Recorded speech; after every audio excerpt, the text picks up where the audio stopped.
Karena waktu sudah menunjukkan pukul 7:05, bisa kita mulai ya perkuliahan kita pagi hari ini. Assalamualaikum warahmatullahi wabarakatuh.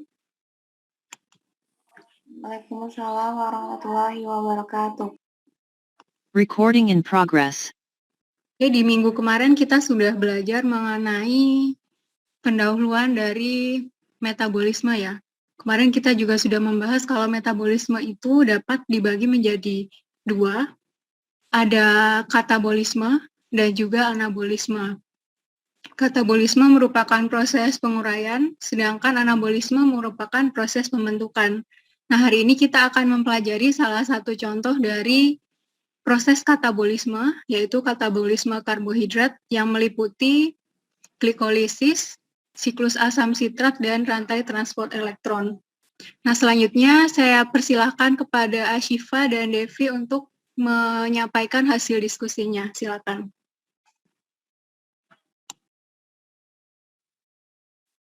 Baik, Assalamualaikum warahmatullahi wabarakatuh. Kami dari kelompok 14 akan mempresentasikan bab katabolisme karbohidrat, glikolisis, daur TCA, dan transport elektron. Dengan saya sendiri, Asyifa Aulia, dengan NIM 26, dan rekan saya, Devi Ramadhani, dengan NIM 33. Katabolisme. Katabolisme adalah reaksi pemecahan senyawa kompleks menjadi senyawa sederhana. Reaksi ini melepas energi sehingga disebut reaksi eksergonik. Contoh katabolisme karbohidrat ialah peristiwa respirasi sel. Di dalam proses respirasi sel, yang menjadi bahan bakar adalah glukosa, yaitu pengubahan glukosa menjadi CO2 dan H2O. Respirasi seluler. Secara teknis, respirasi seluler atau cellular respiration mencakup proses aerobik dan anaerobik. Respirasi aerobik yaitu proses yang mengkonsumsi atau membutuhkan oksigen sebagai reaktan bersama dengan bahan bakar organik. Contohnya yaitu glikolisis, siklus Krebs, daur TCA, dan rantai transport elektron. Reaksi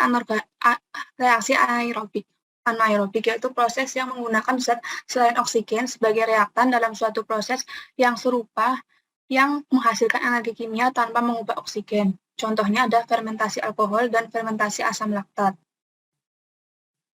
Nah, dalam respirasi seluler sendiri, kami akan membahas 3, yaitu glikolisis, daur TCA, atau siklus asam sitrat, dan transport elektron. Glikolisis yaitu pemecahan glukosa menjadi 2 molekul asam pirufat, sedangkan daur TCA atau siklus asam sitrat itu sederet reaksi dalam mengubah asam pirufat menjadi asam sitrat. Terus yang ketiga ada transport elektron, yaitu proses terakhir dari respirasi aerob, di mana dihasilkan ATP dan NADH dan FADH2. Untuk slide selanjutnya akan dijelaskan oleh rekan saya, Devi Ramadhani. Selanjutnya, di sini saya akan menjelaskan hasil diskusi kami terkait glikolisis, dekarboksilasi oksidatif, siklus asam sitrat, dan sistem transport elektron yang termasuk dalam respirasi aerob, di mana bahan utama respirasi aerob adalah glukosa. Jadi, berdasarkan pada gambar di slide, glukosa tersebut akan diangkut melalui aliran darah, kemudian memasuki cairan ekstraseluler, yang selanjutnya akan memasuki sitosol dan melewati membran sel terlebih dahulu. Masuknya glukosa tersebut ke sitosol itu melalui transport aktif, di mana protein membran yang disebut sebagai glukosa transporter 4 akan bertanggung jawab untuk mengangkut glukosa dari luar sel ke dalam sel.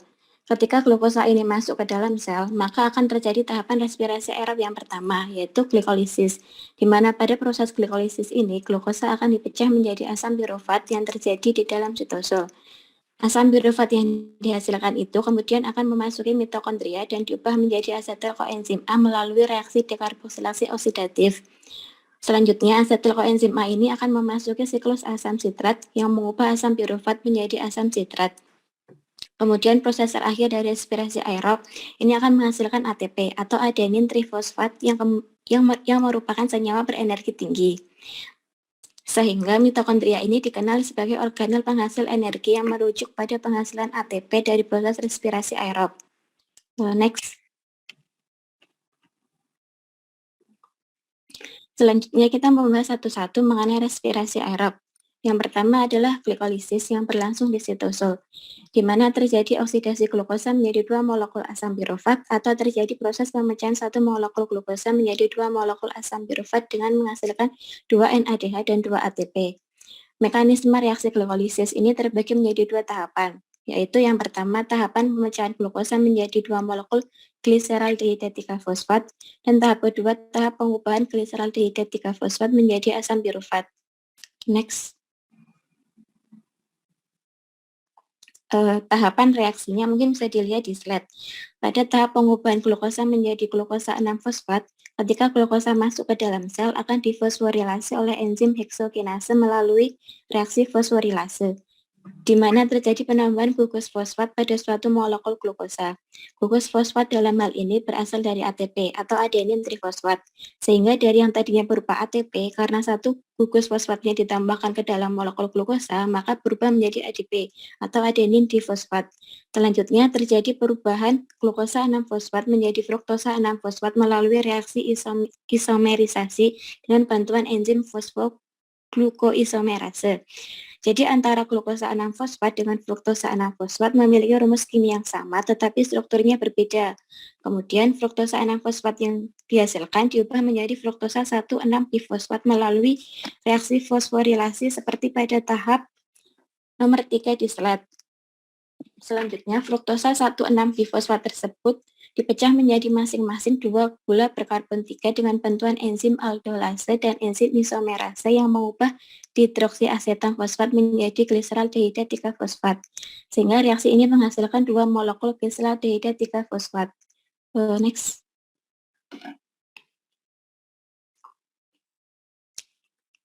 Next.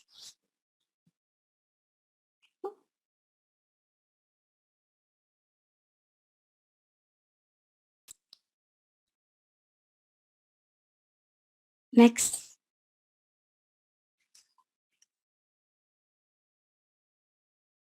Oke, kayaknya terkendala. Saya lanjut aja. Atau Devi bisa share screen sendiri, saya jadikan co-host. Gak bisa, itu saya pakainya HP ini. Oke. Kita tunggu dulu. Mungkin ada trouble sinyal.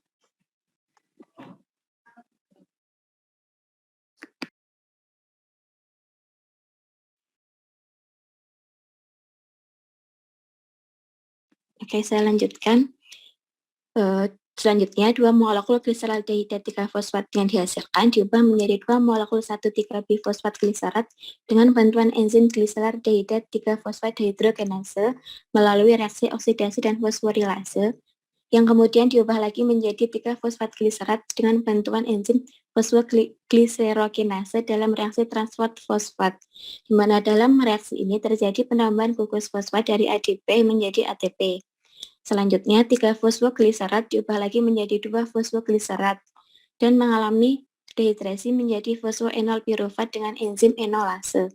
Fosfoenol pirufat ini kemudian mengalami transfer gugus fosfat menjadi 2 molekul pirufat dengan bantuan enzim pirufat kinase dan melepas energi dalam bentuk ATP. Next.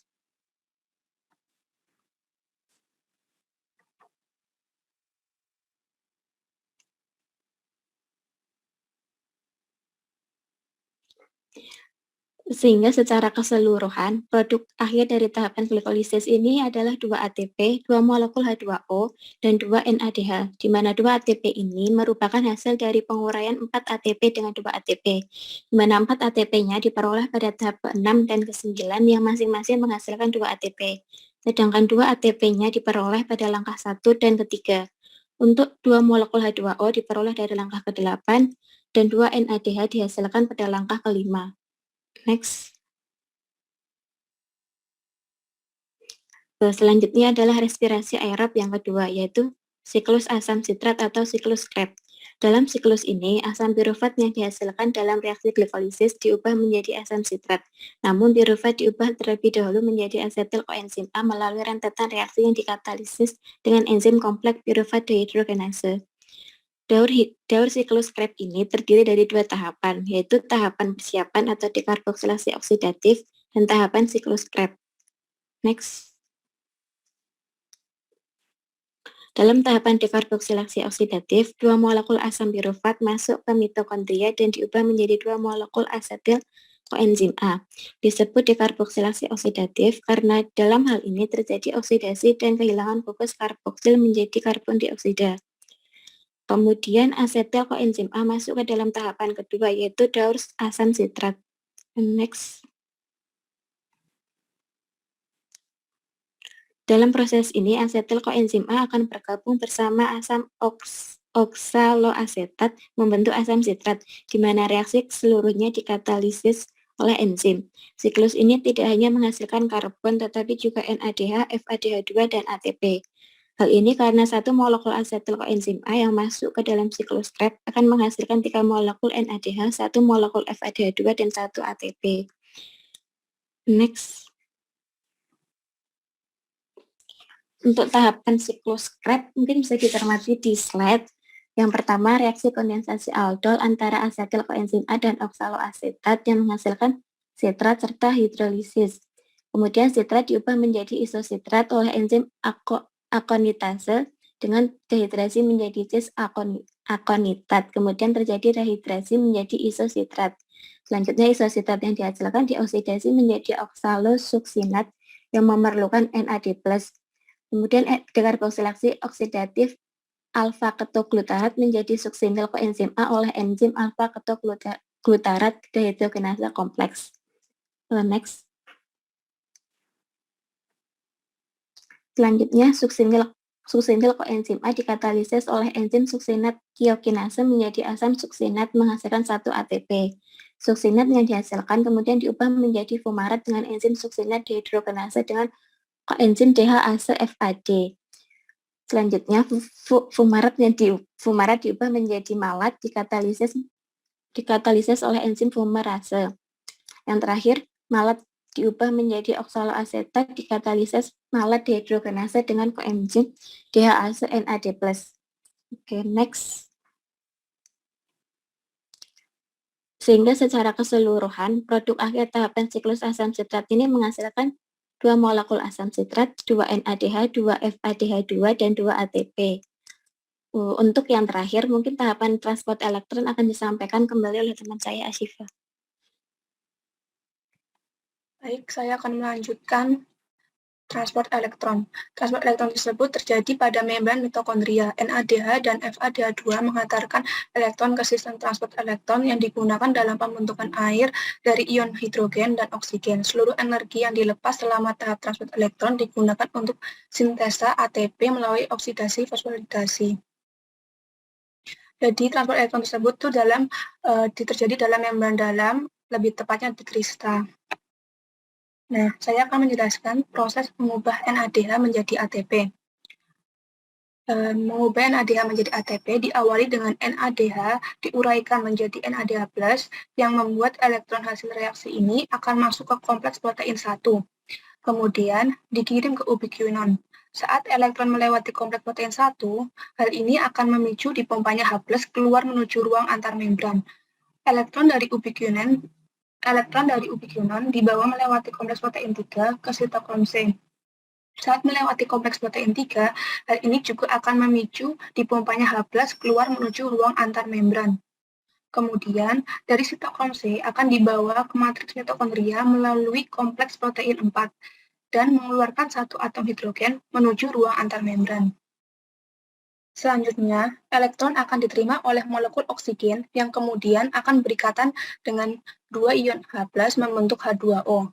Bila dihitung, transfer elektron dari bermacam-macam protein tadi memicu dipompanya 3H+ menuju ruang antarmembran. H+ atau proton tersebut akan kembali menuju matriks mitokondria melalui enzim yang disebut ATP sintase. Lewatnya H+ pada ATP sintase akan memicu enzim tersebut membentuk ATP secara bersamaan. Karena terdapat 3H+ yang masuk kembali ke dalam matriks, maka terbentuklah 3 molekul ATP. Pada akhirnya, untuk setiap satu NADH menghasilkan 3 ATP.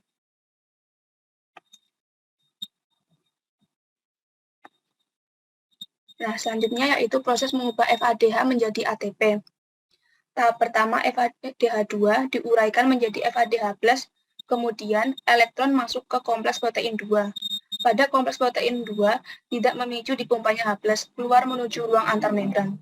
Setelah dari kompleks protein 2, elektron akan ditangkap oleh ubikionon. Dari ubikionon, elektron akan dibawa melewati kompleks protein 3 ke sitokrom C.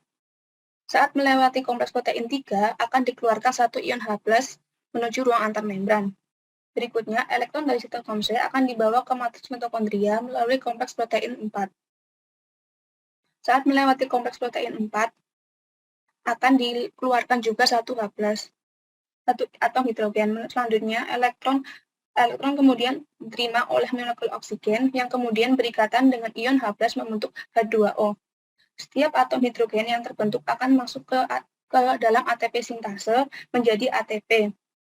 Satu ion hidrogen yang dikeluarkan berjumlah 2 untuk setiap satu molekul FADH2. Jadi, setiap satu FADH2 menghasilkan 2 ATP.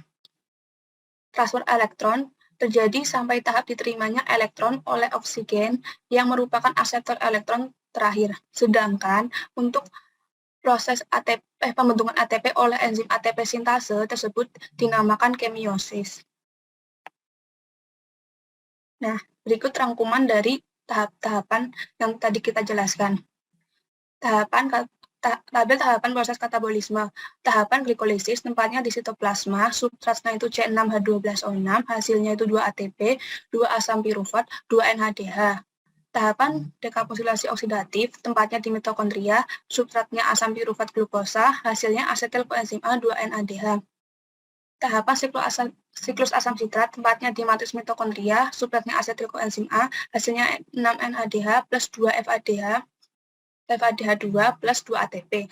Tahapan transfer elektron tempatnya di membran dalam mitokondria, substratnya NADH dan FA2, hasilnya ada 34 ATP plus 4 ATP, 6H2O dan plus CO2.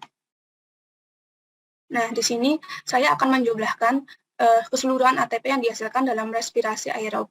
Pada proses glikolisis itu dapat 2 ATP, maka menjadi 2 ATP. Terus terdapat 2 NADH menjadi 6 ATP. Jadi setiap 1 NADH itu menghasilkan 3 ATP.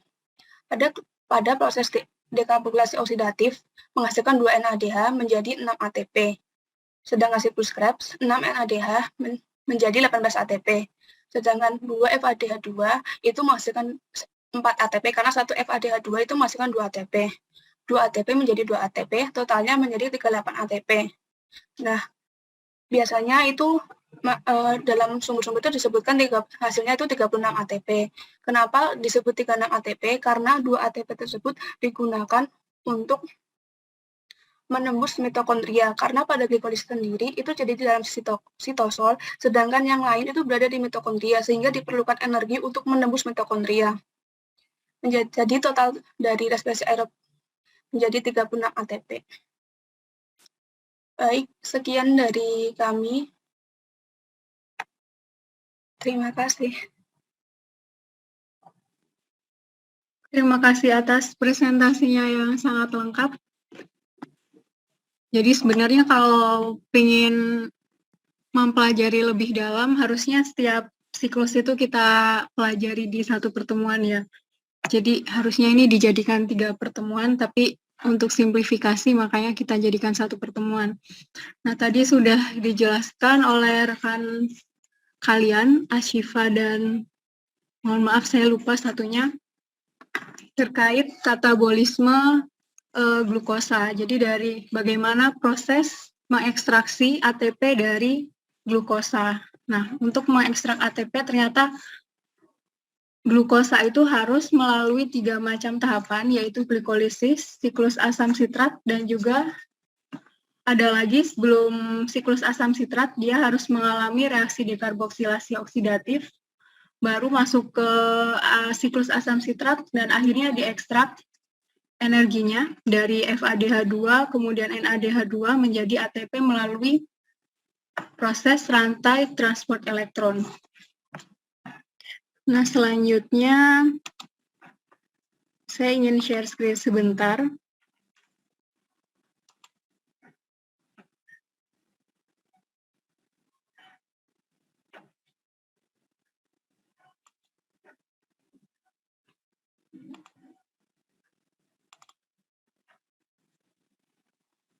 Ini saya hanya akan menyampaikan beberapa poin yang harus digarisbawahi. Tadi disebutkan ya di pendahuluan kalau respirasi itu dapat terjadi dalam dua macam reaksi ya, ada respirasi aerob dan respirasi anaerob.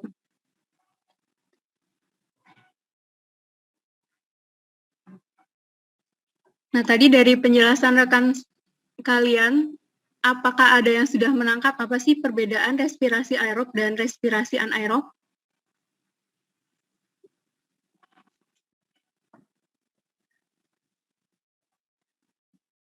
Penggunaan Coba, oksigen. Oke, penggunaan oksigen ya. Kalau di respirasi aerob dibutuhkan oksigen. adanya oksigen. Kalau respirasi anaerob otomatis tidak diperlukan adanya oksigen. Nah, nanti silakan dicari ya. Kira-kira apa sih persamaan atau proses yang sama-sama terjadi pada respirasi anaerob dan respirasi anaerob? Nanti silakan dicari, kita diskusikan di WA Group persamaannya apa. Kemudian kita cari lagi perbedaannya apa kira-kira, selain terkait kebutuhan oksigen. Nah, yang selanjutnya kita akan lihat lagi siklus glikolisis yang sudah dijelaskan oleh rekan kalian tadi.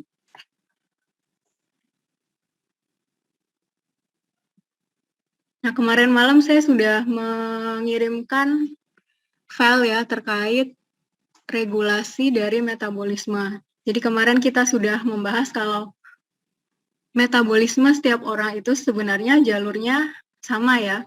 Namun karena kondisi fisiologis dari setiap orang itu berbeda, maka pengaturannya berbeda. Nah, pengaturan yang bisa terjadi itu ada di file yang kemarin. Jadi ada beberapa, di antaranya adalah terkait mekanisme melalui inhibisi ya, feedback inhibition, atau inhibisi yang diakibatkan oleh produk yang dihasilkan oleh suatu reaksi.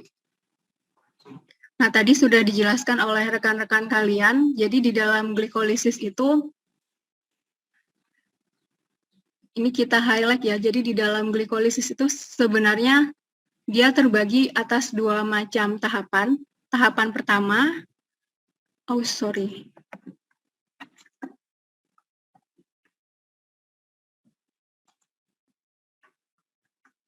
sebentar ya, ini agak susah mencarinya.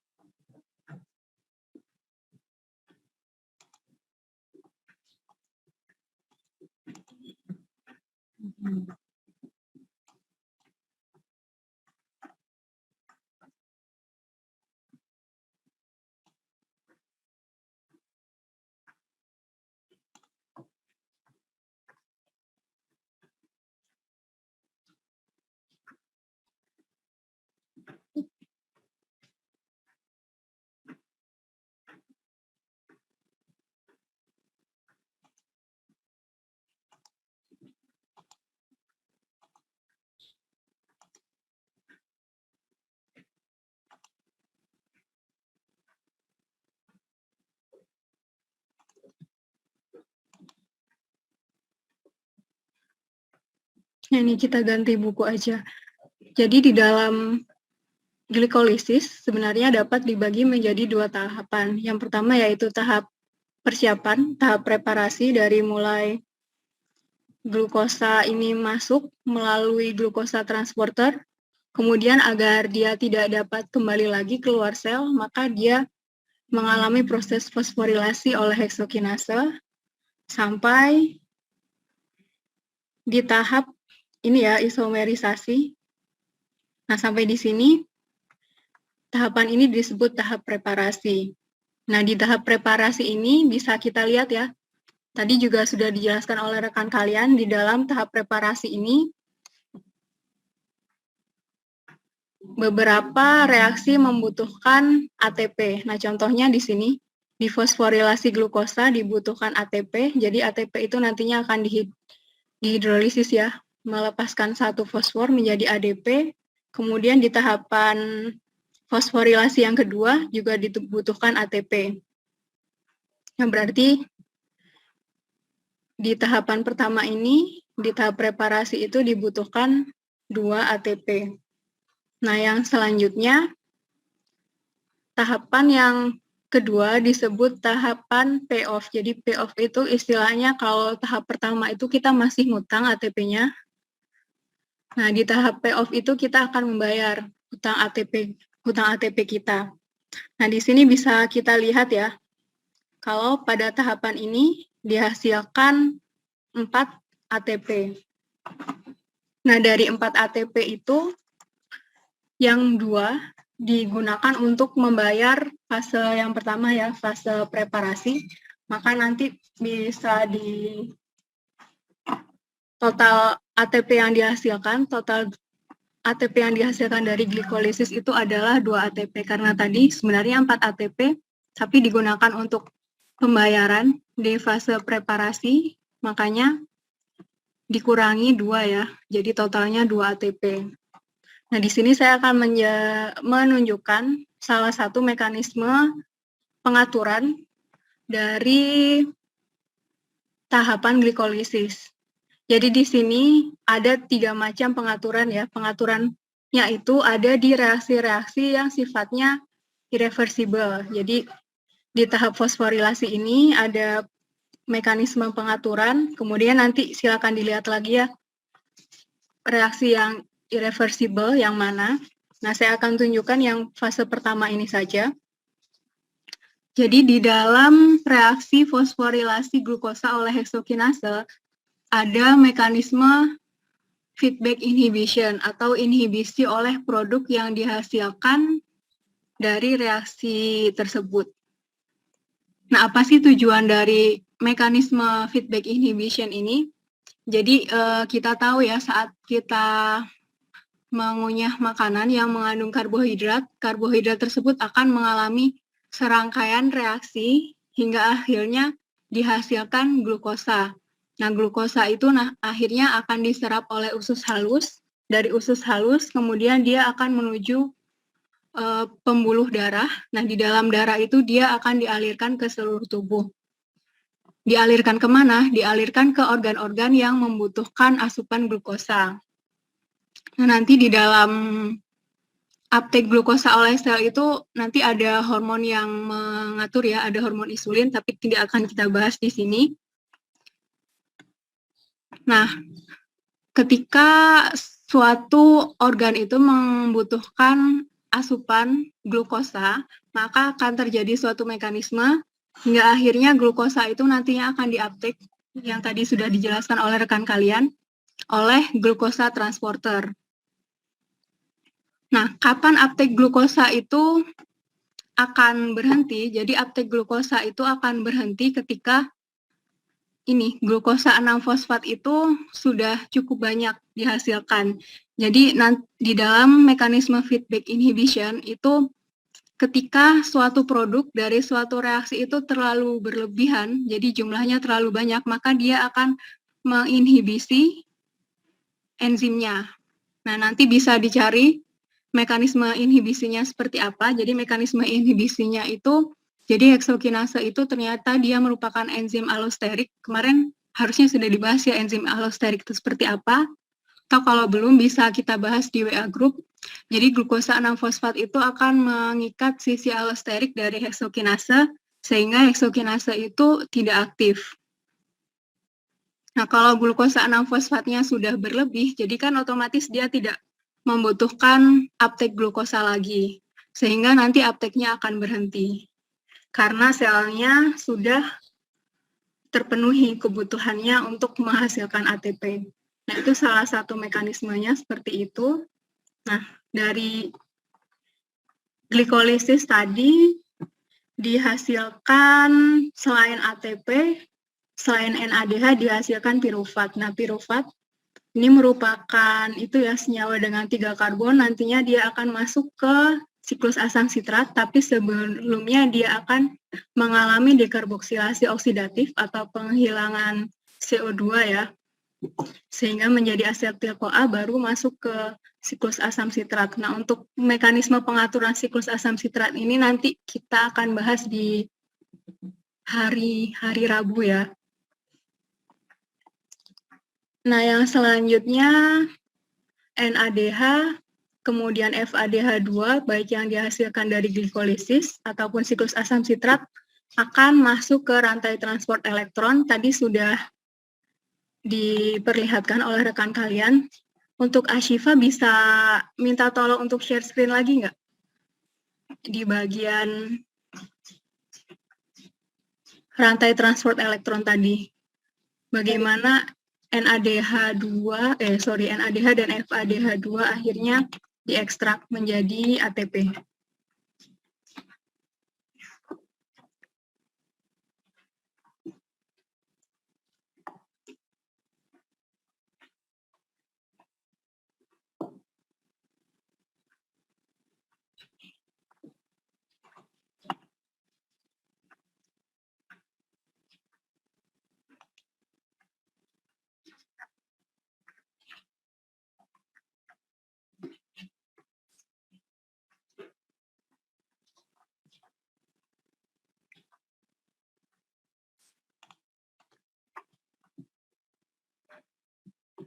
Oke, nah di sini silakan diperhatikan ya perbedaan antara proses ekstraksi ATP dari NADH dan FADH2.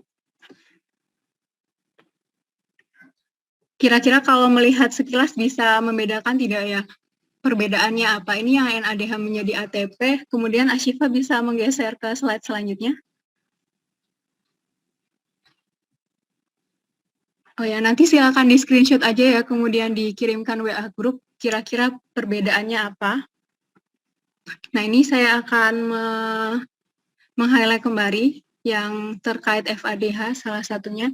Nah, nanti FADH2 itu nantinya akan mentransfer elektronnya ya melalui kompleks-kompleks protein di sini. Jadi di sini ada kompleks 1, kemudian kompleks 2, kompleks 3, kompleks 4 yang tersusun atas molekul-molekul yang berbeda. Nah,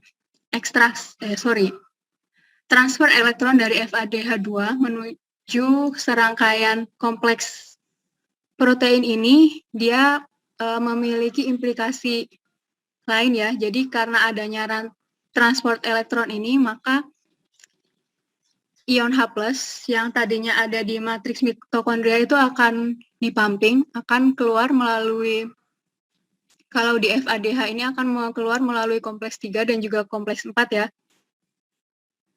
Ini bisa dilihat. Nah, di sini ada juga perbedaan yang lain terkait perhitungan ATP yang dihasilkan ketika ada transport elektron FADH2 dan juga NADH2. Jadi nanti kalau kalian baca buku Strayer atau Leninger ya, nanti informasinya akan berbeda. Jumlah H+ yang ditransport akan berbeda. Jadi kalau yang diterangkan rekan kalian itu kan setiap terjadinya transport elektron oleh FADH2 nanti akan ada 2 H+ ya yang dilepaskan melewati kompleks 3 dan juga kompleks 4. Nah, nanti di referensi-referensi lain, jadi harusnya referensi itu kan setiap waktu itu kan akan diubah terus ya. Sehingga karena penelitian itu terus berlanjut ya. Nah, nanti untuk jumlah dari hidrogen yang dilepaskan dan juga perhitungan ATP yang dihasilkan, saya lebih prefer ke itu ya, ke textbook yang kita gunakan, yaitu Leninger dan juga Strayer. Jadi nanti bisa dilihat di bukunya.